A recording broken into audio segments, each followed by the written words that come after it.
சட்னி செய்யறதுக்கு stove on பண்ணி ஒரு பேனை ஹீட் பண்ணிவிட்டு இதில் 1 டீஸ்பூன் அளவுக்கு சீரகம் சேர்த்துக்கோங்க. இது கூடவே 1 டீஸ்பூன் அளவுக்கு மல்லி விதை சேர்த்துட்டு எண்ணெய் எதுவும் சேர்க்காமல் நல்லா ட்ரை ரோஸ்ட் பண்ணி எடுத்து வச்சுக்கலாம். இந்த மாதிரி நல்லா ட்ரை ரோஸ்ட் பண்ணி சேர்த்துக்கும் போது நல்லா சட்னிக்கு ஒரு நல்ல ஒரு வாசனையும் டேஸ்ட்டும் கொடுக்கும். ரொம்பவுமே சூப்பராக இருக்கும். இப்போ இந்த அளவுக்கு நல்லா வறுபட்டுருச்சு, இதை எடுத்து வச்சுக்கலாம். இப்போ இதே பேன்லேயே 1 டேபிள் ஸ்பூன் அளவுக்கு எண்ணெய் சேர்த்துக்கோங்க. இது கூடவே ஒரு 5-6 பல்லு பூண்டு, ஒரு துண்டு இஞ்சி சேர்த்துக்கலாம். இது கூட ஒரு 3 வரமிளகாய் எடுத்து வச்சுருக்கேன், இதை சேர்த்துக்கலாம். நீங்கள் காரத்துக்கு தகுந்த மாதிரி மிளகாய் அட்ஜஸ்ட் பண்ணி சேர்த்துக்கோங்க. சேர்த்துட்டு ஒரு வாட்டி நல்லா வதக்கி விட்டுட்டு இல்லை நம்ம வெங்காயம் சேர்த்துக்கலாம். நல்லா ஒரு பெரிய வெங்காயத்தை இந்த மாதிரி ரஃபாக கட் பண்ணி வச்சுருக்கேன், இதை உள்ளே சேர்த்துக்கலாம்.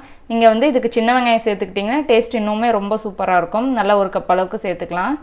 சேர்த்துட்டு இது நல்லா கண்ணாடி பதம் வர அளவுக்கு இந்த அளவுக்கு நம்ம வதக்கிக்கலாம். இப்போ இதில் ஒரு தக்காளி, சின்ன சைஸ் தக்காளியை ஒரு தக்காளியை ரஃபாக கட் பண்ணி வச்சுருக்கேன், இதையும் சேர்த்துக்கலாம். சேர்த்துட்டு 1 நிமிஷத்துக்கு மட்டும் வதக்கினா போதும், ரொம்ப நல்லா வதங்கி வரணும்னு கிடையாது. இது நல்லா 1 நிமிஷத்துக்கு வதக்கி விட்டுக்கலாம். தக்காளி இந்த அளவுக்கு நல்லா வதங்கிருச்சு. இதில் நல்லா 2 கைப்பிடி அளவுக்கு புதினாவை பறித்து நல்லா க்ளீன் பண்ணி அலசி எடுத்து வச்சுருக்கேன். இப்போ இதை இதில் சேர்த்துக்கலாம்.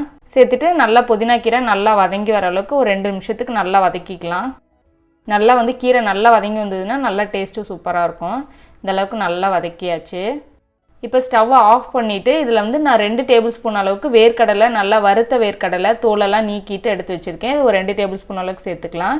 இல்லை ஒரு 1/4 கப் அளவுக்கு துருவன தேங்காய் எடுத்து வச்சுருக்கேன், அதையும் சேர்த்துட்டு இந்த சூட்லேயே ஒரு வாட்டி கிளறி விட்டுறலாம். இதெல்லாம் சேர்த்துக்கும் போது ஸ்டவ்வை ஆஃப் பண்ணிடலாம்.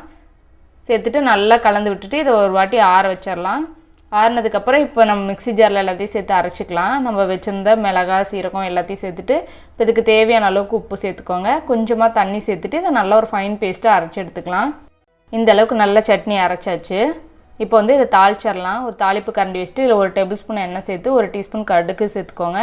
இது கூடவே 1 டீஸ்பூன் உளுத்தம்பருப்பு சேர்த்துட்டு நல்லா செவக்க வறுக்க விட்டுருங்க. பருப்பு கடுகெல்லாம் நல்லா பொரிஞ்சு வந்ததுக்கப்புறம் இதில் கறிவேப்பிலை சேர்த்துட்டு ஸ்டவ் ஆஃப் பண்ணிவிட்டு சட்னியில் சேர்த்துடலாம். அவ்வளோதாங்க, நம்ம சூப்பரான புதினா சட்னி ரெடி ஆயிடுச்சு.